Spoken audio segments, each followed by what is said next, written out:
Hello and welcome to this first module on how to go from basic question to a structured search in a library search engine. My name is Dr. Tim Zelstra. I am the NHS librarian for Tayside, and in these 5 modules I will take you step by step from question to structured search. So let's begin by looking at a question. And in this case, we are going to look at person-centered care and whether it has any benefits for staff well-being. So I picked this example on purpose because it's a nicely structured question.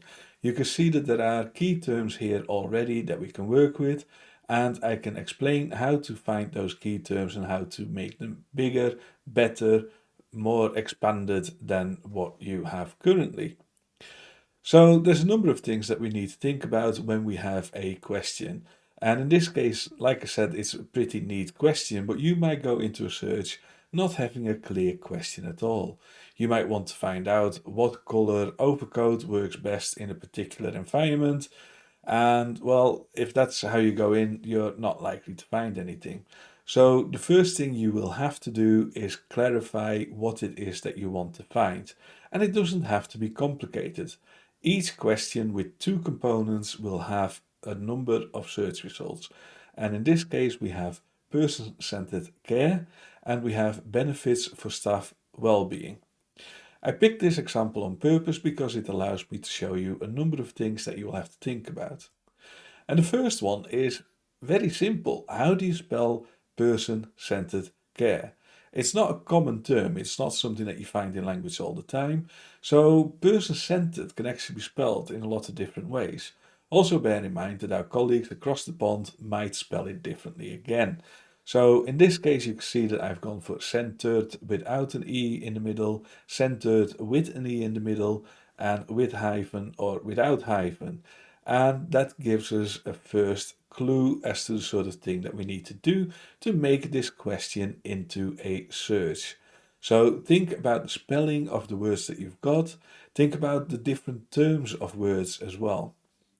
There are some things that you can actually do to expand the question as well. So in this case, if we're talking about benefits for staff well-being, it's probably quite important to think about benefits for whom. Is it for the employer or is it for the employee? And if you start thinking about that and you expand your thought on that, you will quickly get more search terms. So, for example, if we're looking at the employer's benefits, then we might see that staff retention is important, having a motivated workforce is important, reducing sickness across the board is important. But if we look at the employee's perspective, what we will find is that things like job satisfaction, reduced stress, and possibly, quite possibly, better patient outcomes will become more important. So it helps to spin out a question and start thinking about it.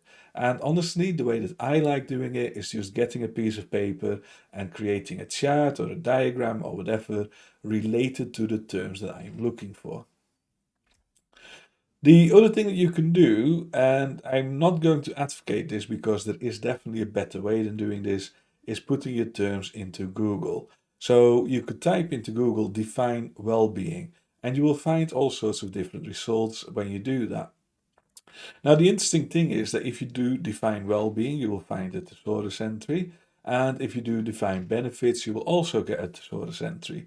And both of them will have similar terms. So actually, benefits also links to well-being, welfare, satisfaction, terms that also relate to well-being in general.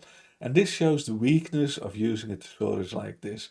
It means that you get a broad range of terms that you might not really want. So in an upcoming module, in module 4, I think I'm going to show you a better way of finding expanded terms.